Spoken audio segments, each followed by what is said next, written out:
waxaan maanta halkaan isugu nimid inaan daahfurno munaasabadda daahfurka buufinta ayaxa laga buufinayo xagga hawada oo sida ogtihiin wadankeena ilaa iyo bishii Juulaay sanadkii tagay waxaan la daaladacaynay ama dhibaatada wadankeena ku hayay musiibada ayaxa oo runtii aad iyo aad u degay oo dhibaato weyn u geysay deegaano badan oo kamid ah Soomaaliya waxay kamid tahay wadamada ugu daran oo ayaxu aafeeyay waana wadanka uu ka soo galo bariga Afrika markuu ka yimaado bariga Carbeed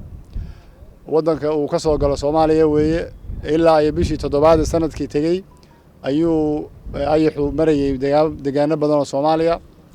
wasaaraddu waxay waday dadaalo badan oo ka soo bilowday in gacanta lagu buufiyo markii dambe in lagu buufiyo baabuur lagu rakibay motooradii buufinayay maantana waxaan u joognaa in diyaaradihii cirka ka buufinayay la daahfurayo 3 diyaaradood hadda laba halkaan taagan mid kalena wuxuu imaanayaa dhowr bari kadib oo ka buufin doona cirka diyaaradahaasi waxay buufinta ka bilaabi doonaan gobolada ugu daran oo ayaxu aadka u degay Galmudug maamul goboleedka Galmudug iyo Puntland waxa kale oo iyadana laga buufin doonaa gobolada Somaliland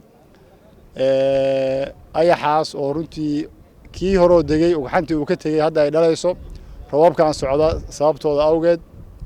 isbedelada cimilada ku dhacay darteed runtii ayaxu wuxuu noqday musiibo weyn oo ku soo biirtay bariga Afrika iyadoo la og yahay culayska adduunka maanta uu ku hayay Soomaaliya si gaar ah caabuqa safmarka ee coronavirus ayaa haddana dawladdu waxay u taagan tahay in musiibooyin kale oo jira lala tacaalo oo ayaxu ka koow yahay waxaan rajaynaynaa sida hadda uu noo sheegay ninka hogaaminaya tiimka diyaaradaha buufinaya inay dhul badan ka buufin doonaan haddii ilaahayd ma ayaxa jooga oo ay laguna buufin doono chemicals oo organic ama dabiici ah oo wax dhibaato u geysaneen xoolaha iyo biyaha iyo dadka intaba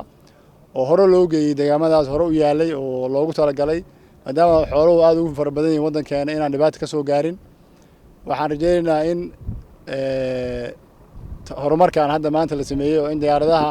markii ugu horeysay Soomaaliya 30 sano muddo ka badan diyaarado in lagu buufiyo ayax waa runtii dadaal waxay ku timid wadajir oo dawladdu ay ka shaqeysay waxaan aad iyo aad ugu macalinaynaa madaxda sare ee dawladda madaxweynaha Maxamed Abdullaahi Farmaajo iyo Ra'iisul Wasaare Xasan Cali Khayre oo runtii ilaa markii uu bilowday musiibada ayaxu dadaal gaar ah iyo ahmiyad gaar ah siinayay sidii looga hortagi lahaa waxaan kaloo u mahadcelinaynaa hay'adda FAO oo khibrad badan oo xagga technicalka ka geysatay la dagaalanka ayaxa waxaan si gaar ah ugu mahadcelinaynaa hay'adda USAID oo iyadu fanka diyaaradahan bixisay aad iyo aad baa u mahadsantihiin waxaan rajaynaynaa operationkan uu bilaaban doono berrito oo ay ka bilaabi doonaan deegaamada aan soo sheegay iyo meelihii kale oo ayaxu ka soo dhasho laakiin hadda inta sarfeeyadu ay cadeynayaan goobaha ugu badan yahay halkaas weeye gobolada kalena haddii laga soo sheego diyaaradahan waa joogi doonaan muddo dhowr bilood ah aad iyo aad baa u mahadsantihiin waxaan rajaynaynaa inaan ku guuleysan doono operationkan oo runtii diyaaradahan imaanshahooda xagga saadaasha iyo saxminta meelaha ay ka howlgalayaan iyo hagidda tiimka diyaaradaha waday aad iyo aad gacan weyn uga geysatay wasiirka iyo maareeyaha aviationka intaba u mahadcelinaya iyaguna oo runtii ilaa markii hawshan aan galnay gacan fiican siinayay waa mahadsantihiin